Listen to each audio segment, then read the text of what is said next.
नमस्कार प्रिय दर्शकों, स्वागत है आप सभी का आपके अपने YouTube चैनल पर। मैं पंडित नितिन शास्त्री आज आप सभी को बताऊंगा कि क्या शिवलिंग के ऊपर चढ़ा हुआ प्रसाद ग्रहण करना चाहिए।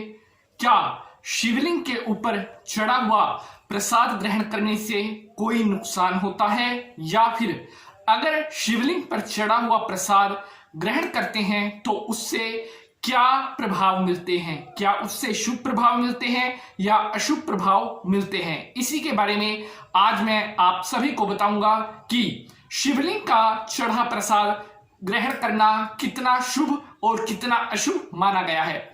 तो प्रिय साथियों, वीडियो को शुरू करने से पहले जो भगत चैनल पर नए हैं, चैनल को सब्सक्राइब करने के बाद बेल का निशान जरूर दबा लेंगे, जिससे आपको आने वाली हर वीडियो सबसे पहले प्राप्त हो सके। तो चलिए शुरू करते हैं आज का यह एपिसोड। प्रिय साथियों, अक्सर देखा गया है कि बहुत से लोग शिवलिंग पर चढ़ा हुआ प्रसाद ग्रहण करने से हिचकिचाते हैं, डरते हैं, क्योंकि उनका मानना होता है कि शिवलिंग के ऊपर चढ़ा हुआ प्रसाद ग्रहण करने से गरीबी आती है और मनुष्य के ऊपर कष्ट आने की संभावनाएं होती हैं। इसके पीछे क्या कारण है?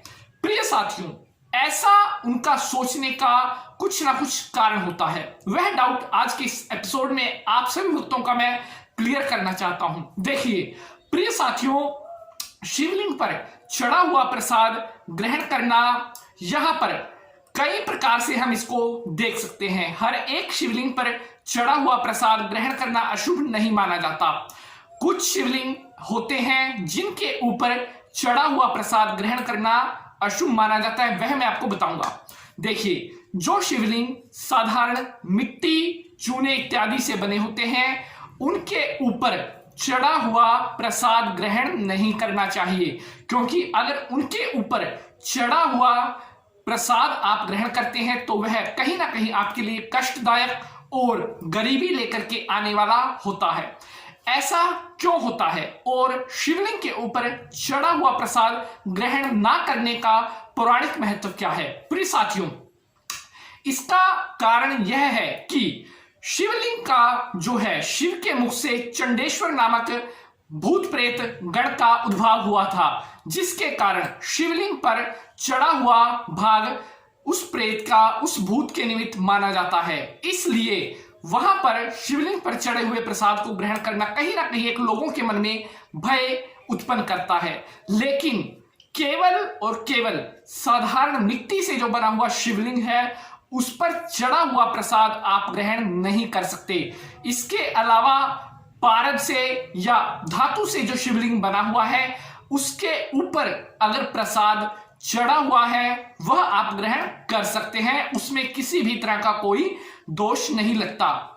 लेकिन फिर भी अगर आपके मन में कोई संशय रहता है, अगर आप धातु या पारद से बने हुए शिवलिंग पर चढ़ा हुआ प्रसाद खाने से हिचकिचाते हैं, तो इसके लिए आप क्या करें? अगर आपने वह प्रसाद ग्रहण करना है तो उस प्रसाद को शिवलिंग से उठाने के बाद शालिग्राम के चरणों में स्पर्श करवाने के बाद उसका सारा दोष समाप्त हो जाता है, क्योंकि शालिग्राम जो है भगवान विष्णु की प्रतिमा है और विष्णु भगवान हर प्रकार के दारिद्र्य दोष को दूर करने वाले होते हैं। अगर आप शिवलिंग पर चढ़े हुए प्रसाद को शालिग्राम से स्पर्श करवा देते हो तो उसका सभी प्रकार का दोष समाप्त हो जाता है और फिर वह प्रसाद ग्रहण करने योग्य हो जाता है। इसलिए इसमें कोई संशय नहीं है कि शिवलिंग पर चढ़ा हुआ प्रसाद आप ग्रहण नहीं कर सकते, उसे आप ग्रहण कर सकते हैं।